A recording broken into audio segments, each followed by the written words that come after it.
My newly engaged friend implied that the reason my boyfriend hasn't proposed after 3 years is because he doesn't actually want to marry me, and now I'm terrified she might be right. So my friend Elise is engaged to Rick, and I, 29 female, am dating Luke, 31 male. Elise and Rick have been engaged for a year, together for 2, and I've been with Luke for 3 years now. Elise and Rick had their engagement party Sunday afternoon. I was chatting with Elise, looking at her ring, and I'm not going to lie, I felt a bit of envy. Luke and I have talked about marriage, but we haven't even looked at rings yet. He says he wants to marry me though, but I do think it's taking a long time. So I asked Elise what made Rick propose to her, like how it happened. She told me that on their first date, she told him that he had a deadline. I asked what she meant, and she said that she told Rick she wasn't going to wait around for 2, 3, 4, 5 years for a man, any man, not him in particular, to marry her. She said she wants kids with the right guy but didn't want to have kids without a stable marriage and a house. Well, they have the house and now are getting married. Another one of her friends, Heidi, said she was shocked that it didn't make Rick run for the hills. Elise laughed and said, well, it wasn't an ultimatum. It was a fact. If after 2 years you still can't tell if I'm the one, then I'm clearly not, and I will be moving on. Period. I told Elise that if I told Luke that, he would probably leave me. That's when Elise said that Luke probably isn't the right one then, if after 3 years he'd leave me for expecting marriage. That hurt my feelings, so I told her that marriages don't always last and doesn't mean someone is the one just because they propose.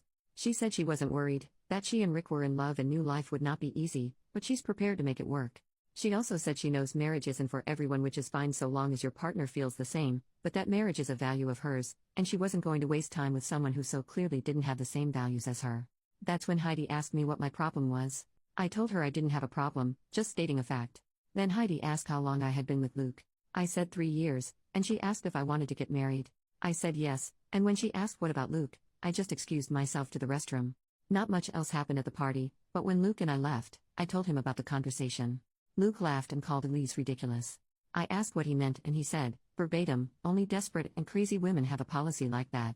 Let it happen when it feels right. So I asked him if he wanted to marry me, to which he said of course, and I asked then why weren't we engaged when we've been together longer. He said he wasn't ready yet and our relationship was fine the way it was. I asked how long did he have to wait to know and he shrugged and said does it matter? We're together and that's what is important. The conversation paused for a minute and then Luke asked me not to be like Elise. He said that he doesn't like being forced to do something. I asked him if Rick felt that way. He's good friends with Rick. He admitted that Rick never said he felt forced and that he had been planning to propose to Elise 6 months after they met, but waited a bit to make sure he wasn't just jumping into something.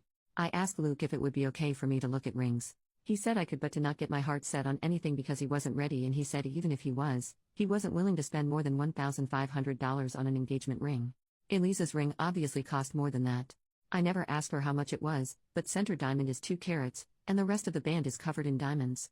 I remember she was asked once how much it was. She wouldn't answer but said that Rick bought a ring he wanted her to love and did not care about the price. He found the ring she liked, looked at the price, and saved money to purchase it debt-free.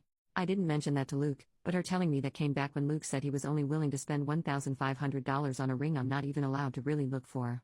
I'm not really sure why, but the conversation with Luke and Elise has made me very sad. I'm slightly angry at Elise for her implications but mostly I'm disappointed in Luke based on our conversation Sunday. He hasn't mentioned it since this weekend, but it's all I can think about. Did Elise go about it the right way? Is Luke wasting my time? I don't know, both of those conversations Sunday have me feeling like something is off. Update 4 days later. First, some info. Elise and Rick will have been together 3.5 years by the time they get married. I also think I gave the wrong impression of their relationship. Elise didn't demand a proposal from Rick, and she was surprised when it came. They honestly sound like they just had a whirlwind romance. She also didn't say she had to be married by the end of 2 years but that you should know if you want to marry her by the end of 2 years and be ready to be engaged so long as financially, work-wise, and in personal life everything is okay. They were together for a year and a couple months before he proposed. He did not propose at 6 months. He told Luke he knew she was the one at 6 months and started looking for rings then, but they got engaged later than that. Also, I don't care how much Elise's ring cost or how big it is. I didn't include that part because I was being petty. I was annoyed because Luke basically told me I don't get a say in what I'd be wearing. He developed the budget on his own without talking to me about it, and he knows next to nothing of jewelry and has never asked me what I like. I always thought he'd do what Rick and other mutual friends did, which is look together, develop the budget together, and then he picks what he thinks I would like.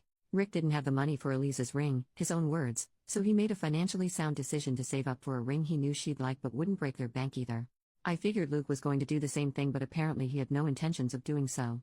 Lastly, someone mentioned that Rick doesn't have as much going on as Luke does, which isn't true. I don't know what Rick actually does, but he works for a major company in the financial department. He's not an accountant, but he basically supervises all money coming and going, sort of like a treasurer. Elise is a school guidance counselor. So both are very educated, no kids outside of their relationship, and are doing okay. Anyway, with me and Luke, he is very much go with the flow. More than I thought, actually. The reason I didn't reply to my first thread is because I decided to talk to Luke first.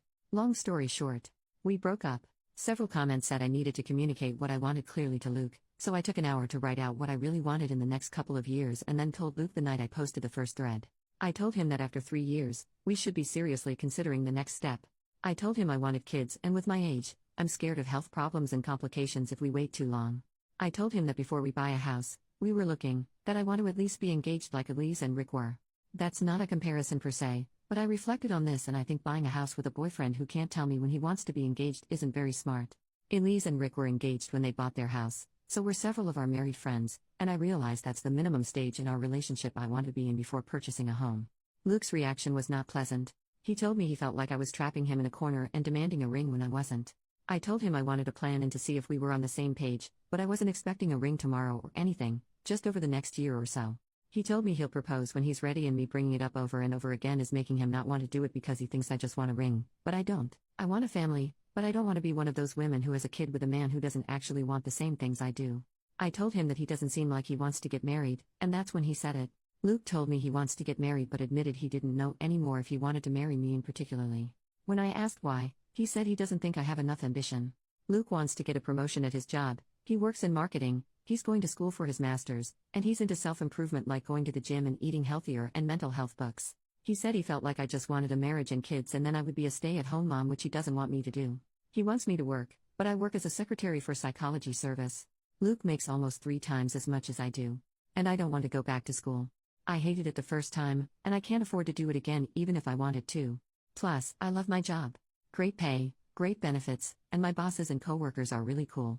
But he told me that was an excuse, and he doesn't want to be tied to someone who is, as he said, okay with just being okay, and that he wants more than that out of life. I was angry because I feel like I've asked this of him before and he always said he wants to marry me. I did tell him before I wanted to be a stay-at-home mom if financially we could afford it, and I guess he didn't want me to be. So, I told him I was done with the conversation and have been staying at a friend's house. I've messaged him a couple times to try and talk to him since, but he only responds saying he thinks we are on different pages and the relationship needs to be done so we can find what we want. I'm really sad and upset and feel like I wasted my time and that Elise was right. Luke took our relationship status off of Facebook and a ton of people have been asking what happened. His responses to my text messages also just seem so cold. From what I've heard from mutual friends, he sounds like he's doing okay and went out Friday night with some friends to a bar. No, I have not talked to Elise though she did reach out.